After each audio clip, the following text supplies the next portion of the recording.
Hey guys, welcome back to another episode of the Camps Bay Guy podcast, your go-to podcast for everything property in Cape Town.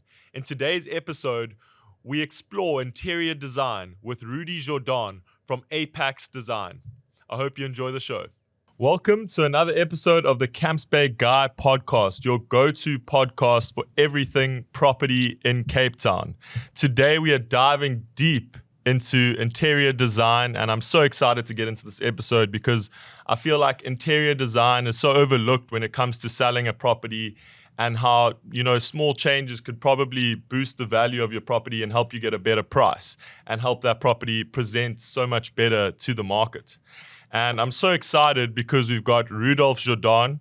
He's a very well-respected interior designer in Cape Town. He's the founder of Apax Design, and since 2013, Apax Design has been shaping spaces in a portfolio of hospitality, entertainment, retail, commercial, and residential design projects. Rudi's noteworthy achievements in the design space include being selected for Lidwig, am I saying that right? Lidwig Edelkoort. Selected by Lidwig, okay, you just say. Lidwig Edelkoort. For Woolworths at the 2013 Design in Durban. Yeah. He also won the 2013 Shift Fresh Talent Award from the Swedish Institute. Is that That's correct? Right, yes. And he also secured the Season 3 title on SABC3's Winner Home.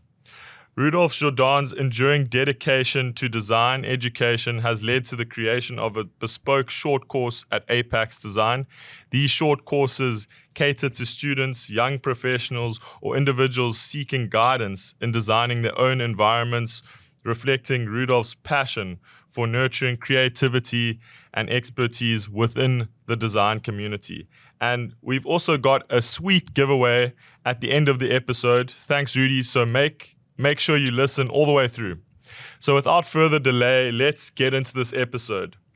Okay, so we've got a lot of questions this episode, but before we jump in, just tell us a little bit about yourself, your background, how you got into interior design. Was it always something you wanted to do? And just give us your story. Thanks, Josh, firstly, for having me on this podcast. It's really great talking to you. You are so well respected in the property business, and I just would like to say thank you for having me on the podcast. I'm really looking forward to spending some time with you.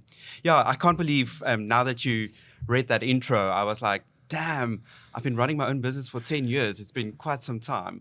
And even though I've been in the industry since 2009, and so I've come across quite a bit. And so how I got into the interior design, I've always been a creative. But I had the situation where I have a younger brother and he has a disability and he had to go to a school for disabled people. And what I realized there was that in those classrooms, you are sitting with a myriad of disabilities that needs to be catered for, not only on an educational level, but when you start thinking about the functionality of spaces, that really started triggering me because I understood that some people are not being accommodated for.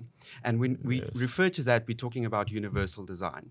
So that really sparked the whole idea of going into design, because an interior designer is actually a combination or sort of like a child between an architect and a decorator. So we will look at the function of the interior spaces and how we can actually enhance those spaces, whether it be retail, hospitality, or residential. Okay, so you're looking into how you make those spaces so much better for those people to experience those spaces, and basically your experience with your brother kind of helped you get into that field because you saw that wasn't working. Yes, absolutely. Okay, and where are you from? I'm originally from Pretoria. Okay. I moved down to Cape Town in 2010. So I've been here for 13 years, and I must say, once you get to Cape Town, you don't want to leave. So I'm a teenager in Cape Town. Amazing. So you're loving it, yeah? Yeah, this Awesome. is really the place to be. And what's the journey with Apax? So, like I said, we started in 2013. I started as a freelancer at that time. Also, at the time, I was doing. Let's just start that over. All good. During that time of 2013, I also dabbled in education. And wow. so I was a lecturer at CPUT and Inkscape Education Group at that time. Oh, wow. And that's when my designing sort of took flight. I really wanted to see how I can get into the market in Cape Town. Of course, it's really hard as a youngster. So I was doing freelance work for various architects and designers in Cape Town. And they have such great number of projects that they have going on. Yes. And so that's really one of my passions, is to see how you can work together with architects, with other designers, and really create something special and unique. So yeah, since 2013, I think one of the big stepping stones for me was the 2016 Winner Home with SABC3. And at that time, that played off in Valdevie Estate. And that was really one of my dreams, to penetrate the market there in an estate, especially in Cape Town. And so that was quite a special project. Obviously, I've put my whole heart into that 3 months of filming, and ended up being the winner of that project. And that just sort of catapulted the entire career. Amazing. And I mean, some of my clients have worked with you, and I've seen the work you do, and it's out the box. It's amazing. You just transform some spaces that I would never, I would never see that vision, and you just transform them and make them into something that's just outstanding. And I think it adds a lot of value to the properties that I see you work on. I really enjoy working with your clients, and the relationship between what an agent sells and what can be presented in the end to those clients is really something that is of value and like you mentioned before, overlooked. Yeah. And I think it's important for agents to establish those relationships with the designers as well, so that these projects can work hand in hand and actually add value to Cape Town in the end. Definitely. And how did you get onto that show? Well, obviously I had to sort of, what's the word? Audition. Apply, yeah. I had to apply. I had to give them a portfolio of evidence of work. And then we had an interview. So we had to see how we presented on camera, obviously. It was really hard for me at that time, being an Afrikaans guy in Cape Town, trying to speak English and be fluent in front of the screen. But yeah, I mean, they edit as much as they possibly can, but they actually just wanted to show you sweat. And I think that is just really the part of interior design that gets overlooked most of the times, because on Instagram, everything's perfect. We always just show the most beautiful projects, the finished product. And it's not really the true state of things. Usually we are on site. It's dusty. You are between splashes of paint and workers coming and going, drilling. It is a messy environment, but I thoroughly enjoy being around that. Amazing. And have you had any major disasters happen on a project? Maybe tell us about that. Oh, yes. I think the biggest disaster was actually this time on screen in 2016 with the show. So we worked with a magazine mentor at that time. So they sort of advised us, they advised us on connections in the industry, and they sort of helped us put everything together within a very short period of time. And one of the disasters that we came across there was the idea of doing a mural on this apartment in Valdevie. And we got this artist, which obviously I really respect, and he spent a whole weekend painting this mural with the sponsored paint that was on the show, and it just didn't work in the space.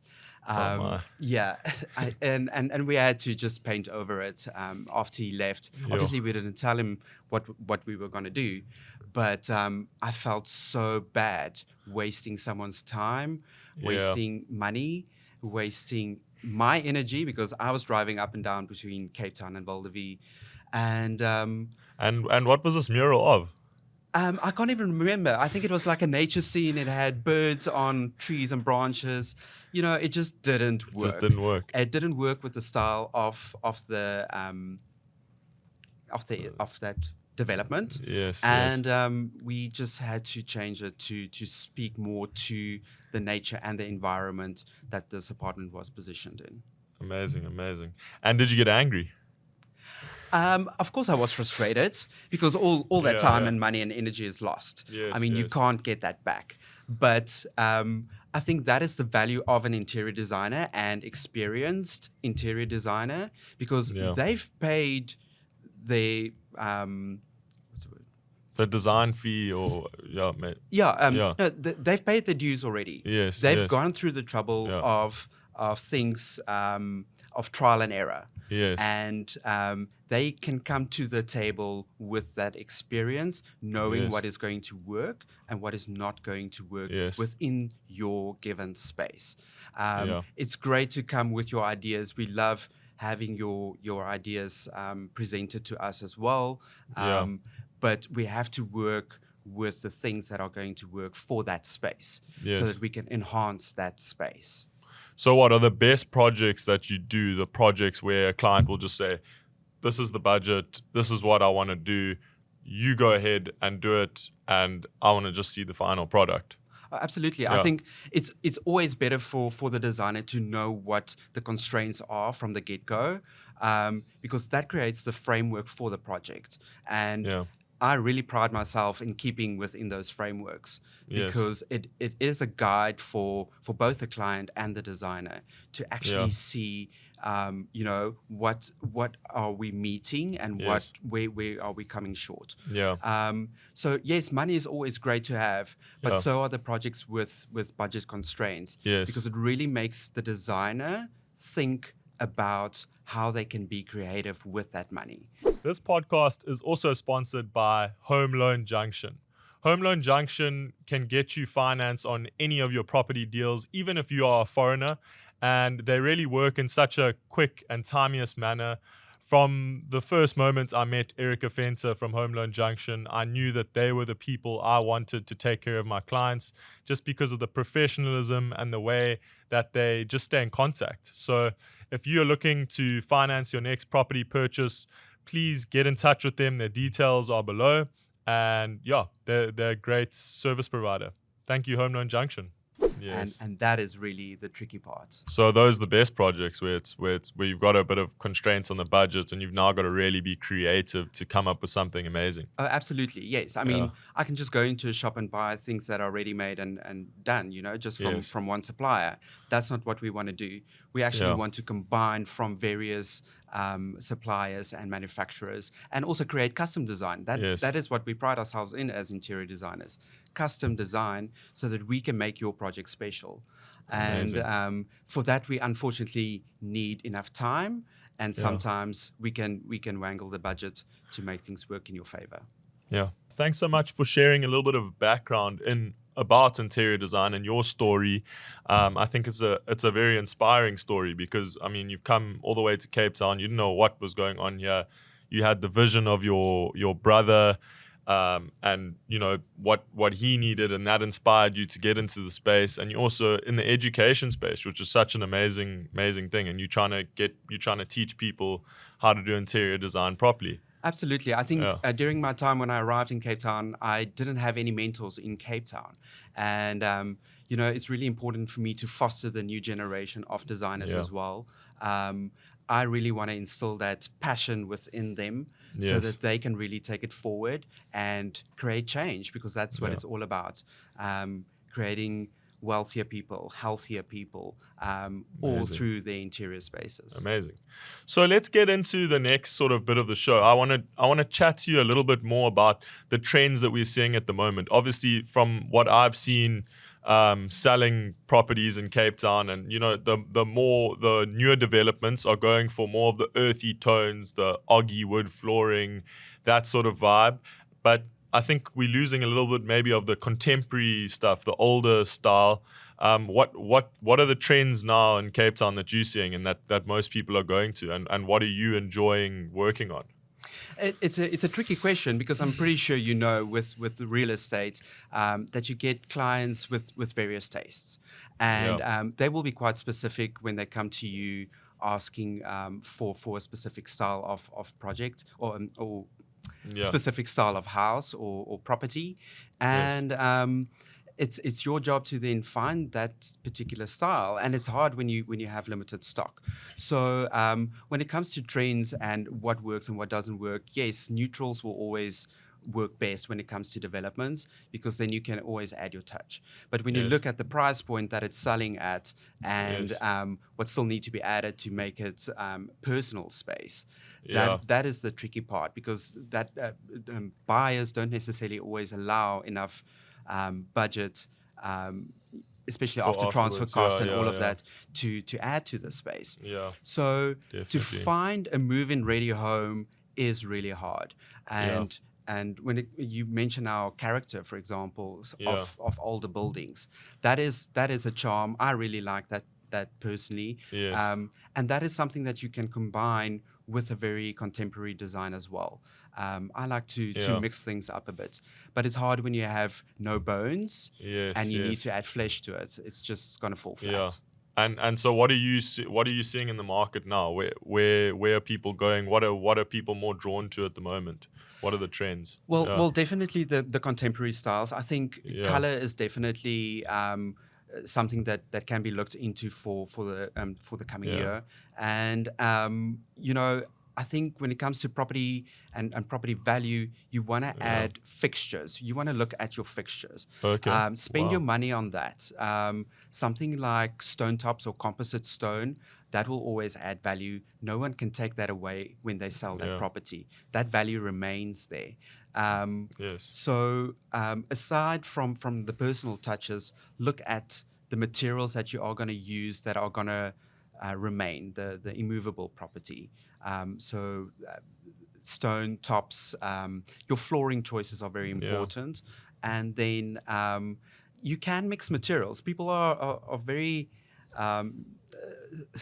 very scared to try out a mix of materials. And yes, you get the other side of the spectrum as well, where they are like completely overdoing it, and it's complete maximalism, which I don't have a problem with. I've got a proper story about this. Oh, please do I went share. into a house, I think about 2 weeks ago, and it was like there was different tiles in one room, in like the bathroom, then in the living room there was another set of different tiles, and then in the bedroom there was different tiles, and then the living it just didn't flow. It looked like they had just put a whole bunch of things together. They like found the cheapest tiles they could find, correct, and they just put different tiles, and well, it was either a project where they had limited budget and it was like leftover tiles that they just sort of put together in the different rooms, or they've done a renovation year after year after year, and that is the problem that we have. I think it's better to just go in from the get-go, knowing that let's find a property of a lower value and allow for that extra budget to spend on the interior before we move in, and get that ready all at once. Yes, you can do the bedrooms maybe later because you can change that to carpeting or wooden floors or something different, but bathrooms, kitchens, and your living areas, that needs to flow. And I would definitely recommend doing the same floor finish throughout those 3 areas. Yeah, no, you have to. And when you're trying to sell a property like that, it just doesn't work. And I think this is a great segue for us to get into the next part of the show, where I think I want to just chat to you about what are your experiences where, maybe taking on a property. I don't know if anybody has used you to kind of flip property, where they've bought a property cheap, something that kind of needs to be fixed up, and they've seen that if they add certain aspects to this property, they can then sell it and they can make a great return on that investment. Absolutely. Do you do any projects like that? Yeah, I do. And what are some of the success stories? Maybe talk us through some of the success stories that's really my passion when it comes to the properties, is to see that potential to flip the property and get that quick return on money. A lot of people lack the vision to see the potential of those spaces. So So it is some of the projects that we've done is it's always better to do smaller projects, obviously. But the tricky part here is to not overcapitalize on that particular project. So I would always say stay within 10% of the value that you spend on that property to secure that property. So 10% of that on the interior design. So 10% project. of your purchase price you put into the design. Correct, at least. You can go to 12 or 15% if you wanted to, but then your return is going to be harder. And then you also need to look at the period that you want to, spend on the product, on the design in order to sell it. So you need to keep those costs in mind. No, I think it's a very tricky thing, and I think it's very hard to do in Cape Town now. I don't know about your experience, because I know you also work in the sales side sometimes with properties. My experience is that people think they can buy a property, they can put maybe 200,000-300,000 in, and they can sell it for 2 million rand more, 1 million rand more. How do you deal with clients that come to you and want to and have that vision? And how do you kind of bring those expectations down? Because I think, unless you find, something in a really good location that's really run down and where the seller just wants to get out of that property as quickly as possible, it's very difficult to do. How do you kind of adjust people's expectations? Or when you go into a project and somebody has maybe said, we bought this for X, we want to sell it for X, please, can you advise us and help us design? How do you adjust those expectations? That is a very hard question. Sorry, I'm putting you on the spot. Managing people's expectations is a hard thing, and especially when it comes to investors. I've worked with professional investors, and I've worked with people wanting to make a quick buck. And I think it comes down to sometimes they have a vision. So let's say the person that wants to make a quick buck that are not experienced in development or flipping a property. They will come with an idea for the space that does not necessarily comply with council sort of regulations. So let's say, for example, I want to enclose this space because I want a bedroom in here. Now, you still need cross ventilation and light in that particular space. So you can't just enclose any space. And the same when it comes to plumbing and electricity. Those sort of things need to be considered. So coming back to your question, it's managing their budget firstly, saying that what can be done within their budget range. I think it's very important to, once you have that interior designer, they will guide you through the steps. We follow a 5-step program. Nice. But this is a good program, let me tell you that. And maybe talk us through those 5 steps. Sure. So you can give us our audience, so the audience knows, this is, if I want to do it myself, maybe this is what I can follow. Correct. So here are your 5 tips by Apax Design. So what we want to look at firstly is a client meet and greet and a brief. I want to hear what your expectations are, and that's just a good background for me to start off with. Then I will come to the table with a conceptual design. This is where we sort of the nice things, where we put together the mood board, and it's a combination of your design input and our vision for the spaces, just so that we have a touch point for when we go forward into the design.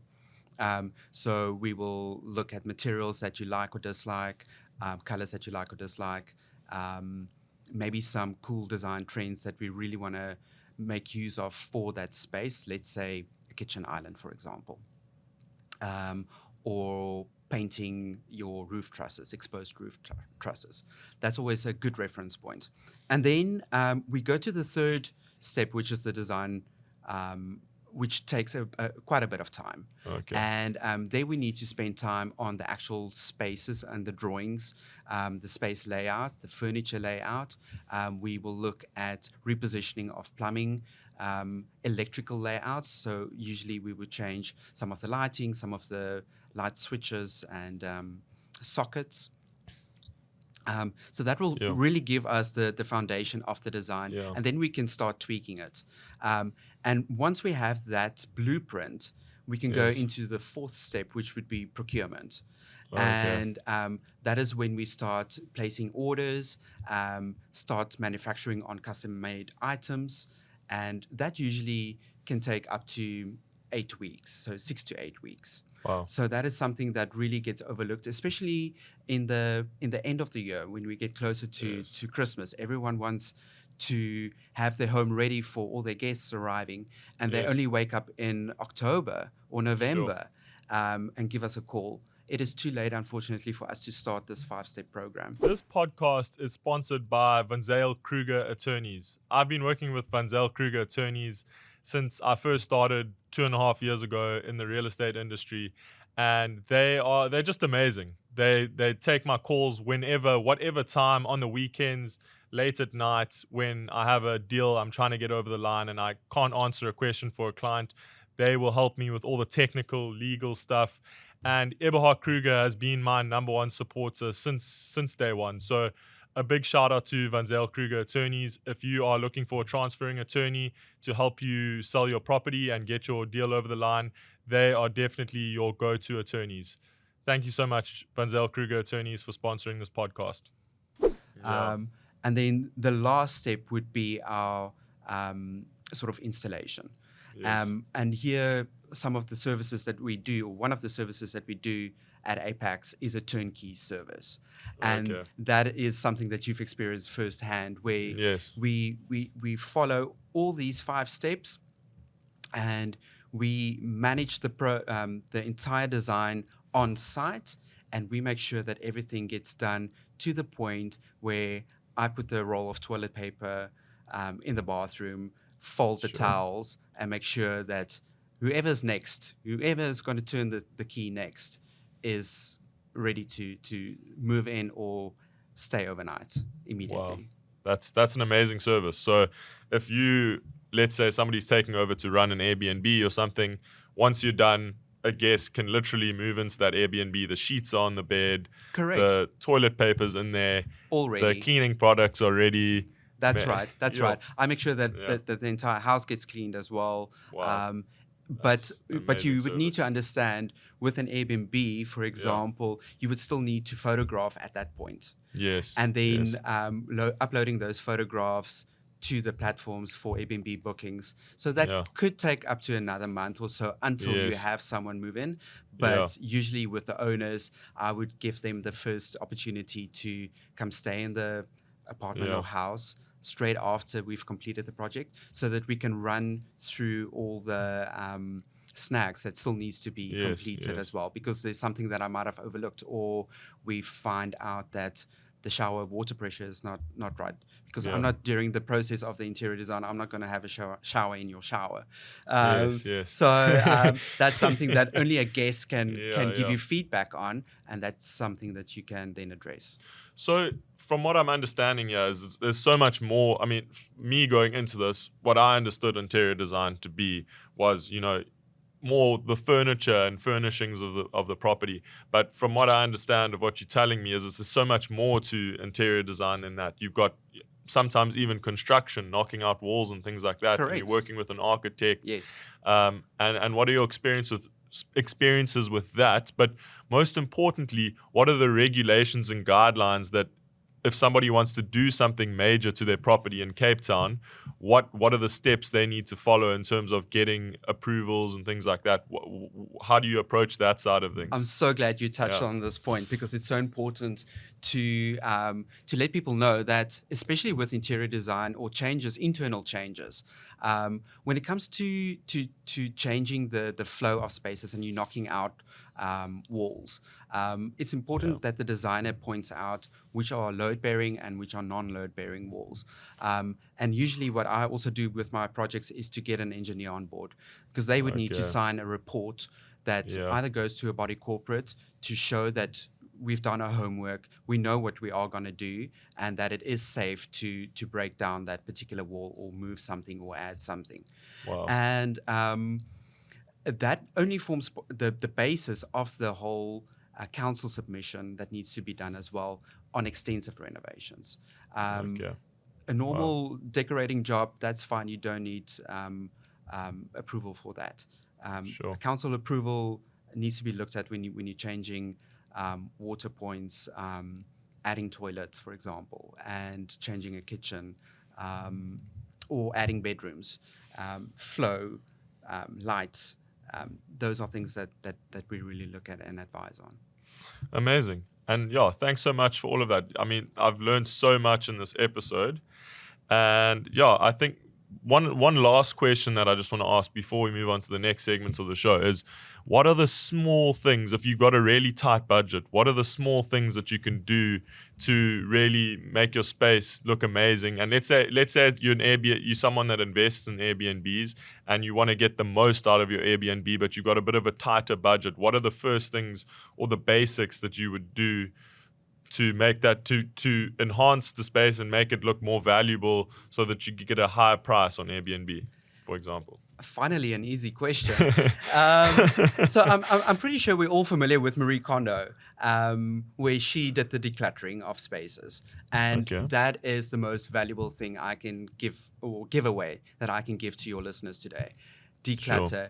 Sure. Especially when you look at an Airbnb, you need to almost reduce your personality in that space. So take away personal photographs. Nobody wants to see who your first love was, and keep spaces clean. Remember, your guests open all your cupboards that are not locked. Yes. They look at the quality of crockery that you have in your space. They are going to sit on your couch, so make sure that is comfortable. Make sure that your selection of materials that you've used in your space, your headboards, your couches, are durable materials that are not going to get damaged and not will not upset you if something gets spilled on it. So yeah, that was an easy one. Thank you. Well, thank you. Those are great tips. So we're going to move on to the game segments of the show. This is the first time we're doing this. Yeah. Okay, so I'm going to fire off some interior design styles and elements, and you tell me the first word that comes to mind. First word, only one word? Yeah. Okay, let's do this. So the first one is modern farmhouse. Ooh, dinners. Spanish colonial. Ooh, elegant. Scandinavian. Comfortable. Bohemian. Maximalism. Art Deco. Classic. Rustic. Wood. Farm sink.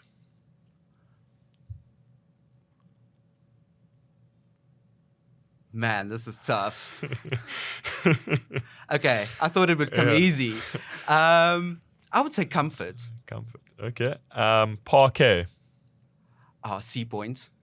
Okay. Yeah. Sea Point every day. Yeah. Every old property in Sea Point's got parquet. And I must say, I love parquet. It really has a charm to it. But there's so Yes. much you can do with it. It doesn't just need to remain in that dark brown color. Yeah. Sand it down, make it look nice. Absolutely. Yeah. And I mean, you can even paint it as well. Like Correct. Like what different we colors? use a stain. Yeah, we won't Okay, use paint, yeah, but we will won't do a use stain paint. on Okay. it. And you can mix the gradients of the stains. Okay, so you're not that guy that's going to go in and paint parquet flooring white. Look, I've seen a few people do that. I'm on all the community groups, and I must say, some of the people get really mad at when someone shows that they've painted their traditional floorboards or wood paneling. I mean, people get quite upset about that. Yeah. But I always say, do what works for you. Yeah. If it's your style, the next person can always go and sand it down and restore it if they wanted to. 100%. Okay, so we got two more. Cement walls. Yes, they can remain. Yeah. Just one word. Just one word. I love it, man. It's sexy. Sexy. Cement walls are sexy. Okay, yeah. I mean, that new modern look, yeah. So, cloud couch. Kardashians. Yeah, 100%.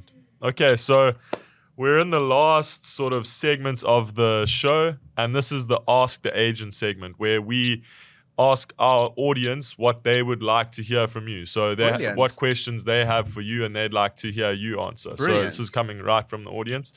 So What are like 2 or 3 simple interior design hacks that can elevate a space quickly without doing any construction? Well, definitely your wall finishes. So you can either look at a wallpaper or a quick paint job.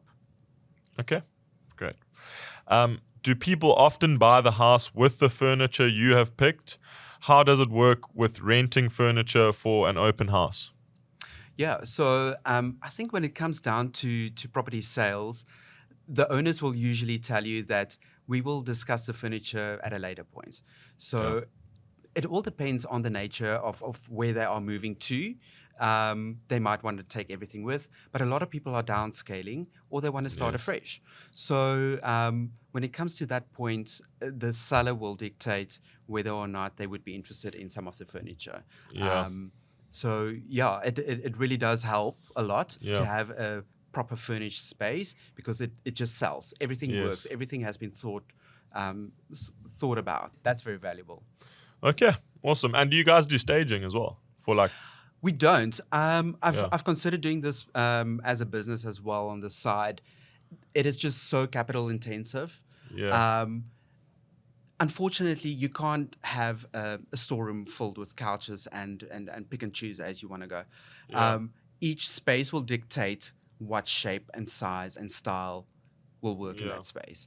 And that makes it really hard because you would really need a massive, massive warehouse filled with furniture. And Yes. that's just too expensive Yeah. for me to run as a side Not hustle. not feasible. Okay, so the next question is, I'm struggling with choosing a color scheme for my living room. Any advice on how to pick the right colors that complement each other and create a cohesive atmosphere? Yeah, most definitely. I think the previous game we played is really going to help them with this. First, determine what kind of style you are after. Then you can start doing your research on those particular styles. See what sort of colors fall into that style. There are great tools to assist you in sort of making these decisions or getting visual reference. One of them would be obviously Pinterest. Instagram is a great source of inspiration as well. But then you also get these AI apps where you can take a picture of your space, upload it, and then choose that style that you want to have for that space. And they will auto-generate sort of like a mixture of design ideas that you can implement. So that's always something cheap and cheerful for everyone to have access Amazing. to. And do you guys make use of these AI apps as well now to I find don't. inspiration? I don't Yeah. because it's just a natural talent that I have Yes. to walk into space and know exactly what needs to be done. Or Yeah. not necessarily exactly at that point, but it is a design process, and I Yeah. can process that much quicker than the normal person can. Yes. I always say you can never really quantify the amount of hours that we spend on a design project because Yes. it's ongoing all the time. I mean, I get inspiration at 12 at night or the morning I wake up and I need to get to work immediately because I have all these fresh ideas, or I stumble across Wow. a new supplier or a new product that's on the market and I really want to make use of it, or it's just going to work for this particular project. Wow. So because I have those tools available to me, I don't need to have AI generate something for me. It is the client. My business is called Apax Design for a reason, and we have this triangular logo, and it points to client, designer, and the environment. And Wow. those are the 3 touchstones for every design project: the client and the environment, and I am just sort of the person that sort of translate Yeah. Putting it all together. all sort of those thing. clues. Yeah. Exactly. Wow, amazing. I love that story and I love that concept. So the next question is, how can I incorporate sustainable and eco-friendly elements into my home's design without sacrificing style?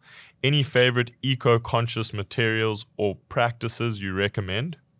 Yeah, I do actually. So one Cape Town designer that I really like referring to is Laurie Weed, and he uses cork in his furniture design, Wow. and that is really something amazing to look into as well, because you would think cork is just something that you either stick on a floor or on a wall, but you can actually make sustainable furniture of it.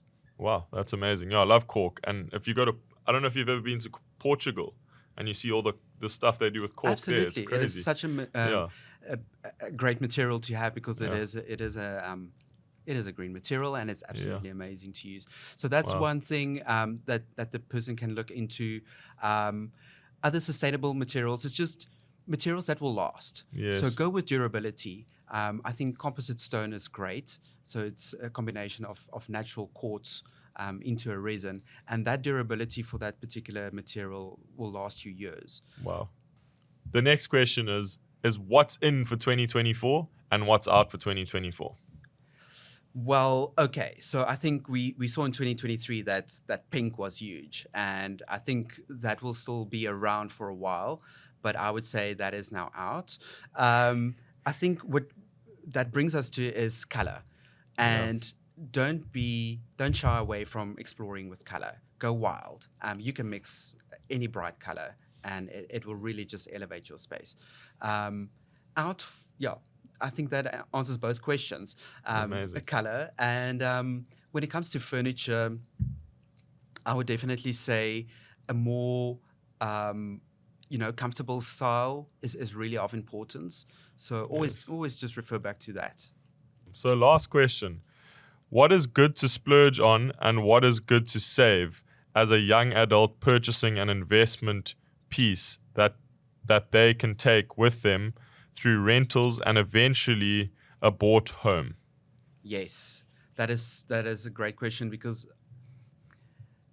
I would definitely refer you to a comfortable sofa. Everyone, okay, yes, you will have a bed, most probably, unless you rent a furnished space. Yes. But a sofa is really something that is quite expensive these days. Yes. But it could last you 6 to 10 years, even longer.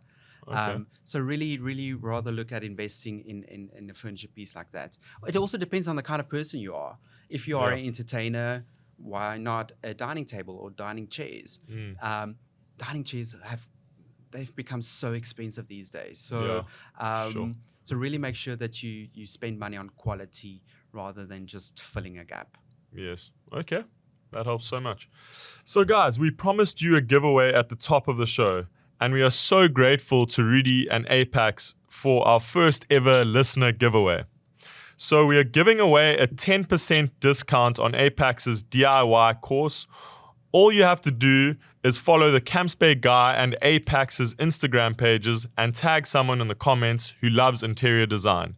Then we will randomly select a winner and you get 10% off either a landscape or interior design DIY course. So once you're done listening or watching this episode, head over to our Instagrams for a chance to win. Do you want to just expand a little bit more on what this course offers, or what these courses offer, and the value they, Yeah, so let's just get this out of the way. I'm not a good DIY person, but the DIY design course really focuses on giving anyone that's interested in interior design or landscape design the tools that they would need to run their own project. So it makes it easier for them to implement the changes that they wanted to within their own time budget and budget constraints. So it's just really putting the designer out of the picture, but I'm giving all the guidance still. Amazing. That sounds like such a great course that maybe we all need to do, especially as real estate agents, learning about how we can help our clients maximize value on their properties. So I think it's such a great thing, such a great tool. Maybe I'm even going to invest in this course because it might help me as an agent. So it certainly will. It certainly will. I agree with you. An agent really needs to know what materials have been added to a property and which ones add value and which ones are actually taking away from the property value. So I'm looking forward to having you on board. Awesome. In the new year. Well, thanks so much, Rudi. I really appreciate you being a part of this podcast and coming on today. You've really shared some amazing insights into interior design and how the do's and don'ts, how to do it properly, the 5 steps that you can follow to do a great design project, and of course, thanks for giving our listeners the discount on your course. So thanks so much for coming on the show. Thanks, Josh. It was a lot of fun talking to you today. Cheers.